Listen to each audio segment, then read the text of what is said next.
রাজনীতিতে সুসময়ের সঙ্গী অনেকেই হন, কিন্তু দুঃসময়ে পাশে কে থাকেন তাই শেষ পর্যন্ত সম্পর্কের প্রকৃত গভীরতা প্রকাশ করে। তৃণমূল কংগ্রেসের সাম্প্রতিক রাজনৈতিক বাস্তবতায় সেই পুরনো প্রবাদটাই যেন আবার নতুন করে সামনে এসেছে। সোনারপুরের ঘটনাকে কেন্দ্র করে তৃণমূলের সর্বভারতীয় সাধারণ সম্পাদক অভিষেক ব্যানার্জিকে ঘিরে যে অস্বস্তিকর পরিস্থিতি সৃষ্টি হয়েছে, তার মধ্যেই দলের অন্দরের সমীকরণ নিয়ে নতুন করে আলোচনা শুরু হয়েছে রাজনৈতিক মহলে। শনিবার সোনারপুরে কর্মসূচি চলাকালীন প্রবল বিক্ষোভ আর জনরোষের মুখে পড়েন অভিষেক ব্যানার্জি। অভিযোগ, তাকে লক্ষ্য করে ইট পাথর ডিম ছোড়া হয়। ঘটনায় শারীরিক অসুস্থতা অনুভব করার পর কলকাতায় ফিরে হাসপাতালে যেতে হয় তাকে। সেই সময় থেকেই নজর ছিল রাজনৈতিক মহলে দলের শীর্ষ নেতৃত্বের পাশে কারা থাকছেন, কারা অনুপস্থিত থাকছেন তা নিয়ে। এবং দেখা যায় যে তৃণমূল কংগ্রেস দীর্ঘদিন ধরে একটি শক্তিশালী সাংগঠনিক কাঠামোর ওপর দাঁড়িয়ে রয়েছে। দলের সুপ্রিমো মমতা ব্যানার্জির আশেপাশে বিভিন্ন সময় একাধিক প্রভাবশালী নেতা মন্ত্রীর উপস্থিতি দেখা গিয়েছে। রাজনৈতিক সংকট থেকে প্রশাসনিক সিদ্ধান্ত, প্রত্যেকটা গুরুত্বপূর্ণ মুহূর্তে দলের প্রথম সারির মুখদের সক্রিয় ভূমিকায় চোখে পড়েছে। কিন্তু শনিবার রাতের ঘটনা প্রবাহ যেন একটা ভিন্ন ছবি সামনে আনলো। অভিষেক ব্যানার্জি চিকিৎসা সংক্রান্ত তৎপরতার সময় হঠাৎই মমতা ব্যানার্জি নিজে হাসপাতালে দৌড়ে আসেন। অথচ সেই সময় দলের পরিচিত মুখ, যারা একটা সময় মমতা ব্যানার্জির ছায়াসঙ্গী ছিলেন, তারা অনুপস্থিত ছিলেন।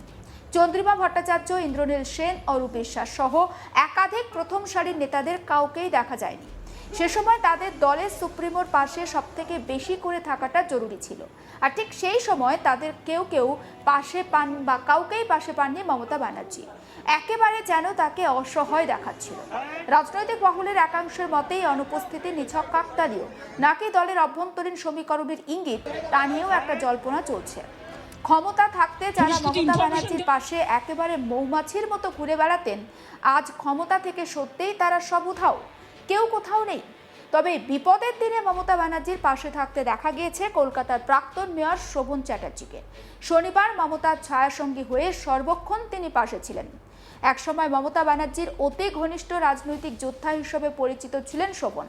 তৃণমূলের সংগঠন গড়ে তোলার লড়াইয়ের দিনগুলোতে তিনি ছিলেন অত্যন্ত সুদক্ষ কারিগর। পরবর্তী সময়ে ব্যক্তিগত আর রাজনৈতিক কারণে দূরত্ব তৈরি হলেও সাম্প্রতিক সময়ে তার সঙ্গে দলের সম্পর্কের বরফ গলতে শুরু করেছে বলে রাজনৈতিক মহলে আলোচনা ছিল। শনিবার রাতের ঘটনা প্রবাহ সেই ধারণাকে আরও জোরালো করে তোলে। সূত্রের দাবি, সন্ধ্যা থেকে গভীর রাত পর্যন্ত অভিষেক ব্যানার্জির সঙ্গে বিভিন্ন হাসপাতালে দেখা যায় শোভন চ্যাটার্জিকে। শুধু তাই নয়, মমতা ব্যানার্জির সঙ্গেও তাকে দীর্ঘ সময় কাটাতে দেখা গিয়েছে।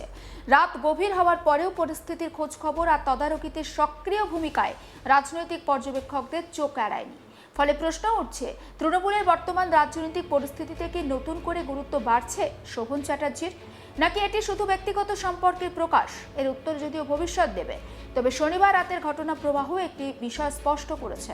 রাজনীতিতে পদ, ক্ষমতা বা আলোচনার কেন্দ্রবিন্দু হওয়ার চেয়েও গুরুত্বপূর্ণ হয়ে ওঠে সংকটের মুহূর্তে কারা পাশে থাকবেন সেই বিষয়। আর সে কারণে সোনারপুর পরবর্তী এই রাত শুধু অভিষেক ব্যানার্জি চিকিৎসা পর্ব নয়, তৃণমূলের অন্দরের সম্পর্কে রসায়ন নিয়েও নতুন করে চর্চার জন্ম দিয়েছে। যদিও ফিরাদ হাকিম হাসপাতালে এসে অভিষেকের খোঁজ নেন, কিছু সময়ের জন্য উপস্থিত ছিলেন কুণাল ঘোষ, ডেরেক ওব্রায়েন, কৃষ্ণা চক্রবর্তীর মতো নেতারা, কিন্তু রাত বাড়ার সঙ্গে সঙ্গে যে মুখটি সবথেকে বেশি নজর কাড়ে, প্রাক্তন কলকাতা পুরসভার মেয়র শোভন চ্যাটার্জি। সাংবাদিকদের মুখোমুখি হয়ে মমতা বলেন, আমি যখন হাসপাতালে বসেছিলাম তখনই চিকিৎসকদের কাছে একটা থ্রেট ফোন কল এসেছিল। ডিসি সাউথ কল করেছিলেন। যদিও চিকিৎসকরা ওকে ভর্তি করাতে চেয়েছিলেন, যদি প্রয়োজন না থাকতো তাহলে 2 ঘন্টা আইটিইউতে নিয়ে কেন পরীক্ষা করা হলো? স্যালাইন হাতে বাড়ি গেছে অভিষেক, আমাদের ফ্যামিলি ডাক্তার ওকে চেক করছেন। ওর সারা শরীরে রক্তের দাগ, বুকে দাগ আছে, আমি দেখেছি। ওর হাতে পায়ে ব্যথা, বমি পাচ্ছিল, ওর মাথা ঘুরছিল, প্রেশার ওঠানামা করছিল।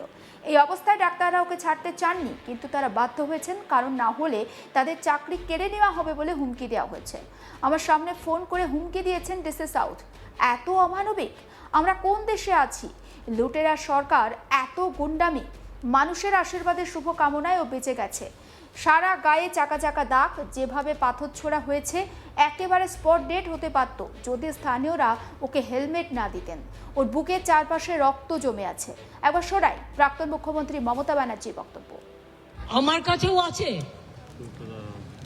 এটা তখনও নামটা লেখেনি, কিন্তু আপনারা জানেন চিঠিতে লিখে দিয়েছে আইটিইউতে ছিল, এবং তখনই তারা সাজেস্ট করেছিল, যেটা ডিরেক্ট আপনাদের কাছে সব পড়ে দিল।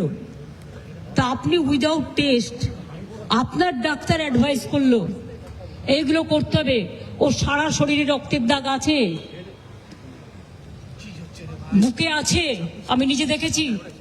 আমি যখন অ্যাপোলো গিয়েছিলাম, পায়ে হাত পায়ে আছে, গা বমি বমি করছে, মাথা ঘুরছে, প্রেশার ফ্ল্যাকচুয়েট করছে। এই অবস্থায় ডাক্তাররা কিন্তু ছাড়তে চায়নি, কিন্তু তারা বাধ্য হয়েছে। তার কারণ তার নাহলে তাদের চাকরি খেয়ে নেবে বলেছে অথরিটি। তাহলে বুঝতে পারছেন, আমার সামনে ফোন করে সেট করছিল ডিসি সাউথ। এত অমানবিক আমার কোন দেশে আমরা আছি? একটা সরকার পরিবর্তন হয়নি, জোর করে লুটেরা সরকার। এত গুন্ডামি, এত গদ্দারি, এমনকি অমানবিক ভাবে যদি কেউ হসপিটালে ভর্তি হয় তাহলেও তাকে ট্রিটমেন্ট করা যাবে না। তাদের পরিবারে যদি এ ধরনের ঘটনা ঘটে তখন কি হবে?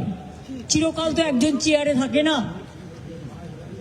আমার মনে হয় দিল্লির বিজেপির নেতারাও এত খারাপ নয়, এখানে যা চলছে। আর তার মধ্যে সিআইডি দেখাচ্ছে, লজ্জা করে না? একটা মানুষ কষ্ট পাচ্ছে, আপনারা সবাই দেখেছেন কিভাবে মারা হয়েছে। আর যে পাথরটা ছবি আমাদের কাছে এসছে, যদি ছুটতো আর ওই লোকাল ছেলেরা যদি একটা হেলমেট না দিত ওর মাথায়, তাহলে স্পট ডেথ হয়ে যেত। আর সেখানে মজা করছে, চ্যাংড়ামো হচ্ছে। কিসের সিআইডি? কোন পলিটিক্যাল পার্টি লেজিসলেচার মিটিং এ ফরওয়ার্ড করেছে, পার্টি সেটাকে বলেছে, পিকারি বলে দিয়েছে লোকসভা ওদের অ্যাসেম্বলি থেকে, যে পার্টিকে দিয়ে এন্ডোর্স করে নিয়ে আসুন। তাই ও একটা ফরওয়ার্ডিং লেটার করেছে। আজকে আমার বাড়িতে গেছিল সিআইডি নোটিশ টাঙাতে। এই সিআইডিকে আমি দেখেছি কাওয়ার্ডের মতো ঘুরে বেড়াতো। আমি চাই না ওরা কাওয়ার্ড হোক, আমি চাই ওরা শক্তিশালী হোক, আমি ওদের রেসপেক্ট করি।